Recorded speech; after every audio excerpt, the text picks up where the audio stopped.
we're gonna play Dice Miner to start things off tonight, which is new to all three of you, correct? Yep. All right. So my job to do the teach on this one. I see a notepad. There is a notepad because this is essentially a roll and write game. Okay. Kind of, sorta. Yeah. We're going to start by shaking these things up and dropping these dice into the dice tower over here that is reflecting all that light. We'll go with that angle. That's much better. And we just gotta load it up with dice. See, it's a little bit Plinko-ish. Okay. Well, like the bottom of Plinko. Yeah. Without any of the pegs. Without any of the pegs. We are going to... this game is played in 4 phases. Okay. 3 rounds, 4 phases each. Okay. First phase, you're going to draft dice. You have to draft from the top. Okay. So if somebody takes this die, that means that this one would be available. This one is not because that's on top of it. You got to draw from the top. Yeah, you got to draw from the peak. So it's got to have a peak. Right. Okay. All of these different symbols are used for different things during the scoring phase, which is the 4th phase of the game. But we'll go over that first. Sure.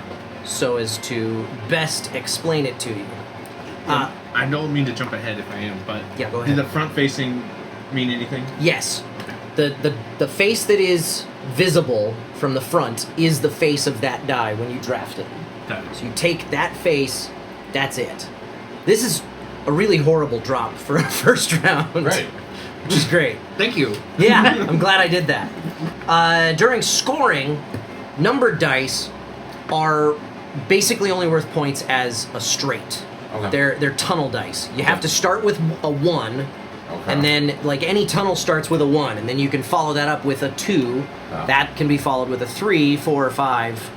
That is all, like the total of a tunnel is worth that many points. So I could have just a 2 dice tunnel, 1 and a 2. Yeah, a 1 and a 2 would be worth 3 points. Is 5. Yes. Got it. Do you have to start at 1? Can You start have at the to middle? start at 1. Okay. The tunnel has to start at 1. Gotcha. That changes things. So that's the first aspect. Of the white dice are tunnel dice. The yellow dice are treasure dice. Those are worth a number of points equal to the number of gems on their face. Okay. But whoever has the most gems for the round scores double for all their gems. Wow. Hazard dice are the black dice. They are going to have either cave-in symbols, boulders, or dragons. Generally speaking, hazards are worth -1 point for each hazard on their face. Okay. But if you have a pickaxe, all your cave-ins are reversed and are worth positive points. Okay. 1 pickaxe makes all your cave-ins positive points. Got it. 2 pickaxes makes them positive and double. Doubles it. Oh, nice. I thought it was double negative. Negative. Cancels 2 The pickaxe shattered the other pickaxe.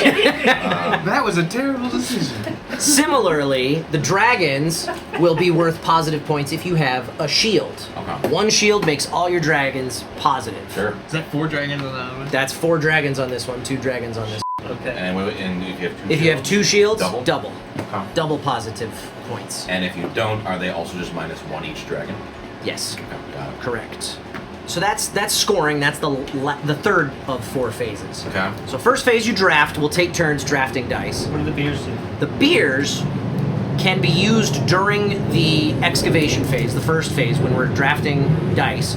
On your turn, if you have a beer symbol in your supply, you can roll it to someone else. Whatever it lands on, it's that face for that person. Okay. But you then get to draft 2 dice, and they can come from either the top or from one of the sides. Oh, okay. Sure. So that's how Getting drunk. beer works. Beer is worth nothing during scoring. Okay. Okay, so it's just like an action. It's an like- action that you can take during excavation. If I have a beer, roll it You at have a them, beer, and I you get roll it 2 at dice. somebody else, and you get to take 2 dice that Cool. turn. I like it. Get drunk, break some rules. Last thing, Checks out. the last Everybody thing, around. after we are all done drafting, Okay. which is after all the dice are taken, I believe. Yes, excavation continues until the mountain is empty. Once the mountain is empty, excavation is done, then we move on to the magic phase. Anybody who has magic dice can then choose to spend a magic die to re-roll the number of dice equal to the number of symbols on the face. Got it. So those are both So those I would both use it, be I reroll use two it, of my dice. reroll 2 of my dice. Cool. If you have multiple magic dice, you can spend them one at a time. So these 2 dice are useless to me right now. I'm going to reroll them. They're still useless to me right now. I'm going to reroll them again. Got it. Or I'm going to reroll these other 2 dice or whatever. So you can spend them one at a time. Okay. Do those magic dice disappear after they're spent? They're just not worth anything in scoring. So it doesn't matter because after the scoring phase, so you go excavation phase, magic phase, scoring phase, Yeah. and then the replenish phase. First, you can cash dice if you have any. We're not going to in the first round because of this terrible draft. But if you have any chest symbols, Yeah. you can cash that many dice that you have. Like just save them on the face that they are currently on. Okay. For next round. Okay. Ooh. Okay. Let's just go over to the side or something. The rest you re-roll and Ah. keep them in your supply for scoring at the end of that round. Okay. So you're basically your cluster's gonna get bigger and Your bigger. cluster's going to get bigger every round. We do 3 rounds. Oh, okay. So first round we go through excavation, magic, But the scoring. Treasure chest can be like I Treasure like chest, these ones, like I'm I gonna like keep this those face. I'm going to faces. keep that face where it is, Okay. and then re-roll everything else. That is now in your supply. Then we drop new dice into the mountain to start a new excavation and you pull out phase. and you score off of what Off you of rolled everything you before rolled and, the and new everything you've draft. drafted from that round too. And then it adds up. Okay, that's interesting. 3 rounds. 3 rounds. Got it. Uh, Any twists? The only other twist would be we each get to choose a character. Okay. They each have a set of symbols at the bottom of their card. That means you have those abilities inherently without needing any dice Got it. for them. So the surveyor is going to have a 1 to start one tunnel. Not Okay. not multiple tunnels, but one tunnel can start at a 2 basically. Sure. And you'll score 1 point for that 1. This That- guy's going to have 3 that's what that individual means? magic symbols. That's what that one means. Oh, gee. This is a That's a single magic magic symbol. symbol. So I see. the surveyor can Reroll one reroll dice. 1 die. Got it. Alchemist can reroll 3 individual dice, so it could do it 1 at a time. The prospector's going to have 1 gem inherently and already has a pickaxe. That's nice. So all cave-ins are positive for the prospector. Same over here, the dragon slayer has a shield. All dragons are positive for them. The engineer has a pickaxe.